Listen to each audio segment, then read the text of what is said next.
आज की क्लास में हम लोग सीखेंगे शब्दों को। छोटे छोटे शब्द बताऊंगी लेकिन बड़े काम आएंगे आपके ये अंग्रेजी जब आप बोलेंगे, लिखेंगे, पढ़ेंगे, कुछ भी करेंगे ना अंग्रेजी से संबंधित, ये शब्द आपके जरूर काम आने वाले हैं। चलिए क्लास को शुरू करते हैं। आप देख रहे हैं संरीत इंग्लिश अकेडमी, मैं हूं प्रीति मैम। सब्सक्राइब करके बेल नोटिफिकेशन ऑन कर दीजिएगा ताकि आगे के आने वाली क्लासेस की नोटिफिकेशंस आपको मिलती रहे और आप आराम से क्लासेस को आके अटेंड कर पाए। क्लास को शुरू करते हैं। सबसे पहला शब्द है जल्दी ही। जल्दी ही, जब हम बात करते हैं ना कि जल्दी ही तुमसे मिलने आऊंगा, जल्दी ही ये चीज होगा, जल्दी ही ये पिक्चर रिलीज हो जाएगी, जल्दी ही ऐसा हो जाएगा, आप अंग्रेजी में इस्तेमाल करें शब्द सून का। SOON, सून इसको पढ़ते हैं। SOON सून, है ना। जैसे मून पढ़ते हैं ना MOON मून, वैसे ही है सून, है ना। वो जल्दी ही आ गया, ही केम सून। वह जल्दी ही आ गया, ही केम सून। बाद में इस्तेमाल करते हैं लेटर। कभी भी किसी चीज को टालना हो, किसी काम को टालना हो, किसी से बात करना आपको टालना हो, है ना, या फिर विदा लेना हो, किसी से बात कर रहे हैं और अचानक से आपको विदा लेना हो कि आपको काम है, जल्दी है, तो हम लोग बाद में इसको करेंगे, है ना। बेसिकली उस मोमेंट से निकल करके आपको हटना हो वहां से, तो कहेंगे तो लेटर वर्ड का यूज करते हैं। मैं आपको बाद में बता दूंगा, I will let you know later, I will let you know later, ठीक है। फिर है अब, अभी। जब आप इसी मुहूर्त की बात करते हैं, जब इसी क्षण की बात करते हैं, इसी पॉइंट ऑफ टाइम की बात करते हैं, आप इस्तेमाल करेंगे शब्द नाउ का। किसका? नाउ। जैसे कहते हैं कि अब भी करो, अब भी चलो, अब भी चाहिए मुझे, आप नाउ वर्ड का यूज करेंगे। अब मुझे जाना होगा, I have to go now, I have to go now. आज रात इस्तेमाल करेंगे टू नाइट। किसका? नाइट का मतलब रात होता है और टू लग जाता है आगे तो वो बन जाता है आज रात, है ना। टू नाइट यानी कि आज रात।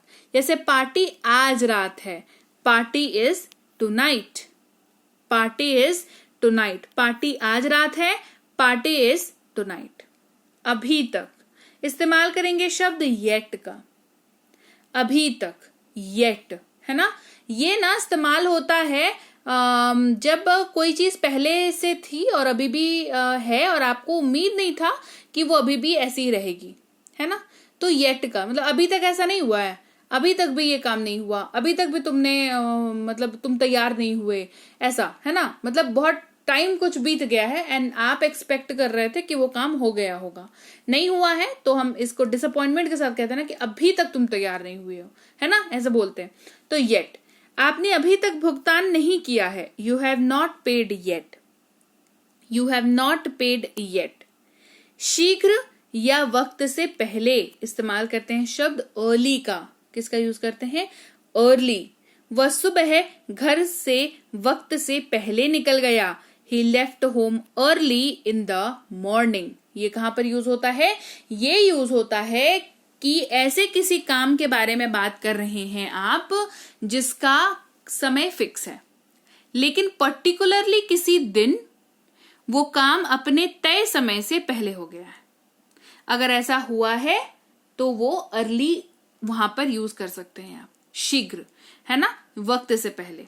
वक्त से पहले याद रखिएगा इस चीज को, वक्त होना चाहिए निर्धारित, तभी ही आप उसके पहले की जब बात करते हैं तब आप अर्ली लगाते हैं। तो इस्तेमाल करते हैं शब्द देन का, THEN, देन। तो तुम क्या करोगे? What will you do then? तो या तब, इसके जगह पे भी यूज होता है देन का, ठीक है, कि तब तुम क्या करोगे। What will you do then? तो तुम क्या करोगे या तब तुम क्या करोगे, दोनों की ही जगह पर आप देन वर्ड का यूज कर सकते हैं।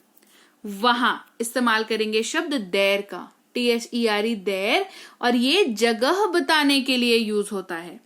जैसे हम लोग वहां जाएंगे, वी विल गो देर, हम लोग वहां जाएंगे, वी विल गो देर। यहां इस्तेमाल करेंगे शब्द हियर का। वे लोग यहां आएंगे, दे विल कम हियर। ये भी लोकेशन के लिए बारे में बात करता है, लेकिन ये आपकी नजदीक की लोकेशन को दिखाता है, और देर आपका नजदीक दूर दोनों दिखा सकता है, बट हेयर पर्टिकुलरली आपके नजदीक के बारे में बात करता है ना।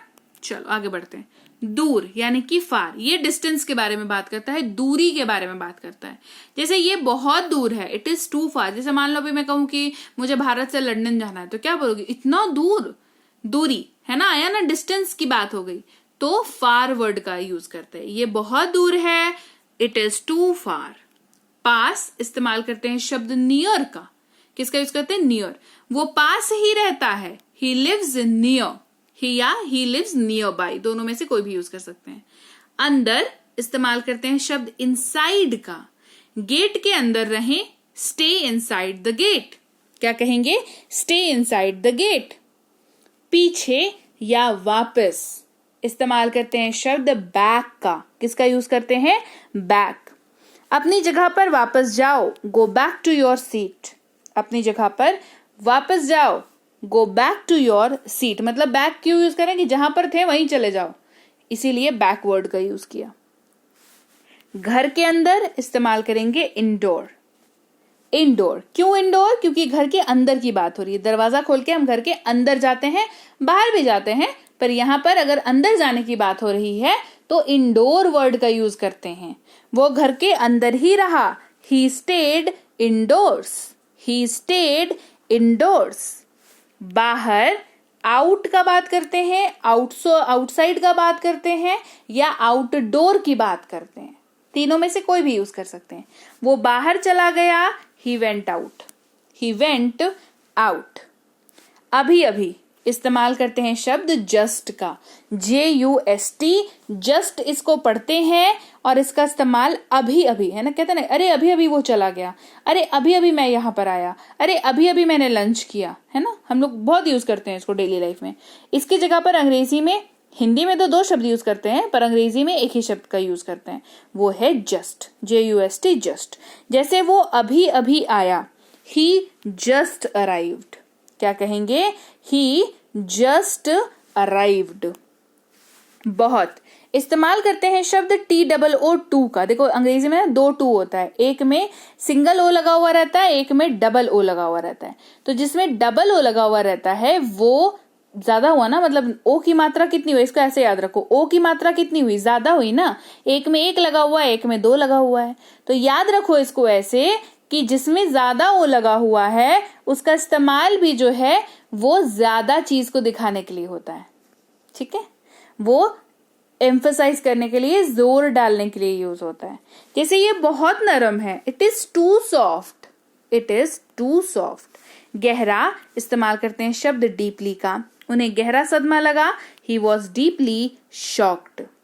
लगभग इस्तेमाल करते हैं ऑलमोस्ट का, मैं लगभग भूल ही गया, I almost forgot, I almost forgot. बहुत इस्तेमाल करते हैं शब्द वेरी का, VERY, वेरी इसको पढ़ते हैं और इसका इस्तेमाल जो है जोर डालने के लिए होता है। कोई चीज बहुत सुंदर है, वेरी ब्यूटिफुल, कोई चीज बहुत अच्छी है, वेरी गुड, है ना। जैसे वो बहुत व्यस्त थी, शी वॉज वेरी बिजी। काफी इस्तेमाल करते हैं क्वाइट का, है ना, जो आपको ऐसा लगता है आपके मापक पे खरी उतरती है ऐसी कोई चीज, है ना। जैसे ये काफी सुरक्षित है, नॉर्मल से ज्यादा जब हो तब, काफी सुरक्षित है, it is quite safe, it is quite safe. उचित इस्तेमाल करते हैं शब्द फेयरली का, वह उसके साथ उचित व्यवहार नहीं करता, he doesn't treat him Fairlie, he doesn't treat him Fairlie. के बजाय इस्तेमाल करते हैं शब्द रैदर का, मैं फिल्म देखने के बजाय टहलने जाना चाहूंगा, I would rather go for a walk than see a movie.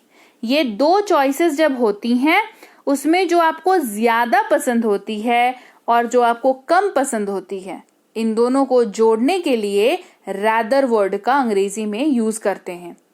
आपको ध्यान देना होगा इसको यूज करते वक्त कि जिस चीज को आप ज्यादा पसंद करते हैं उसको पहले लिखेंगे, पहले बोलेंगे और उसके बाद रैदर डालेंगे, उसके बाद जिसको कम पसंद करते हैं उसको लिखेंगे या उसको बोलेंगे। हमेशा इस्तेमाल करते हैं ऑलवेज का, तुम हमेशा देर से आते हो, यू आर ऑलवेज लेट। रोजाना इस्तेमाल करते हैं डेली का, वे रोजाना चलते हैं, दे वॉक डेली। वंस एक बार, वो महीने में 1 बार मॉल जाती है, she goes to the mall once a month. आमतौर पर, यूजुअली, हम आमतौर पर रविवार को रेस्टोरेंट जाते हैं, we go to restaurant on Sundays. तेज या जल्दी इस्तेमाल करते हैं शब्द फास्ट का। वह तेज दौड़ा, he ran fast। धीरे धीरे स्लोली, वह धीरे धीरे जा रहा है, he is going slowly। आसानी से easily, हमने इसे आसानी से किया, we did it easily। साप्ताहिक वीकली, जो सप्ताह में पूरे सप्ताह में एक बार होता हो, हमने उसे उसका पेमेंट साप्ताहिक मिलता है, he gets his payment weekly। बुरी तरह बैडली, उन्होंने बुरी तरह बर्ताव किया, they behaved badly। चुपचाप क्वाइटली, उसने चुपचाप कहा, she said quietly। अच्छा well, वो पियानो बहुत अच्छा बजाती है, she plays the piano very well। आज today, मैं आज उनसे मिलूंगा, I will meet him today। शायद ही कभी rarely, मैं शायद ही कभी उसे देखता हूं, I rarely। तो लीजिए भाई, ये थी आज की क्लास। तो क्लास अगर आप यहाँ तक देख रहे हैं, इसका मतलब है कि आप बहुत सीरियस हैं अंग्रेजी बोलने को लेकर के, और यकीन मानिए ये क्लास आपके बहुत काम आएगी अंग्रेजी बोलने को लेकर के। तो क्लास कैसी लगी कमेंट करके मुझे जरूर बता दीजिएगा। क्लास को लाइक और शेयर तो आपने कर ही दिया होगा। आप देख रहे हैं संरीति इंग्लिश अकेडमी, मैं हूं प्रीति मैम। सब्सक्राइब करके बेल नोटिफिकेशन भी फटाफट से ऑन कर दीजिए। इसके अलावा हमारी जो ऐप है संरीति इंग्लिश अकेडमी, सेम नाम से ऐप है, वहां पर आपको बेसिक से प्रो स्पोकन इंग्लिश का कोर्स, इंग्लिश राइटिंग का कोर्स जिसमें आप अंग्रेजी लिखना सीखते हैं, इंग्लिश ग्रामर का कोर्स, इंग्लिश रीडिंग का कोर्स आपको मिल जाएगा ऐप पर। इसके अलावा अंग्रेजी पढ़ने में अगर दिक्कत आती है, स्पेलिंग्स में दिक्कत आती है, तो ये अंग्रेजी पढ़ने का रामबाण ट्रिक, ये जो किताब है ये अमेजॉन पर अवेलेबल है। आप सिंपली इस बुक का टाइटल यहां से देख करके आप अमेजॉन पे सर्च करके इस बुक को अपने घर पर कैश ऑन डिलीवरी के साथ भी मंगवा सकते हैं। इसके अलावा अगर आपको ई बुक्स की जरूरत है, तो चाहे वो वर्ड मीनिंग की ई बुक हो, टेंसेस की हो, आपके स्पोकन इंग्लिश की हो, ग्रामर की हो, या मिनी स्पोकन इंग्लिश स्ट्रक्चर्स की हो, जो कि क्विक रिवीजन का आपको मौका देती है, क्विक समझने का आपको मौका देती है, ये सारी की सारी ई बुक्स जो है हमारी ऐप पर अवेलेबल है। ऐप में जाकर के आप इनको इजीली वहां पर ले सकते हैं। इसके अलावा हमारी क्लास, हमारी पेड क्लास या किसी भी तरीके की अंग्रेजी को लेकर के समस्या अगर आपको आ रही है, तो इस नंबर पर व्हाट्सएप मैसेज करके आप हमारे साथ संपर्क कर सकते हैं, हमारे ग्रुप में जुड़ सकते हैं। और इस किताब को मंगवाने के लिए भी आप सिंपली इस नंबर पर व्हाट्सएप मैसेज करके भी इस किताब को अपने पास मंगवा सकते हैं। और हमारा ऐप कुछ ऐसा दिखता है गूगल प्ले स्टोर पर, वहां पे आपको यहाँ पर इंस्टॉल कर लेना है आपको अपने मोबाइल पर। इसके अलावा व्हाट्सएप का ग्रुप हमारा जरूर ज्वाइन करके रखें, रोज की फ्री क्लासेस आपको मिल जाती हैं। टेलीग्राम का चैनल हमारा जरूर ज्वाइन करके रखें, वहां पर भी आपको क्लासेस मिल जाती हैं, कुछ इंपॉर्टेंट अनाउंसमेंट होता है वो भी आपको पता चल जाता है, और ऐसे आप जो है अंग्रेजी के संपर्क में बने रहते हैं। तो thank you so much for watching आज की क्लास को। मैं आपसे मिलूंगी आपकी अगली क्लास में। Till then thank you so much for watching. Stay tuned to Sanriti English.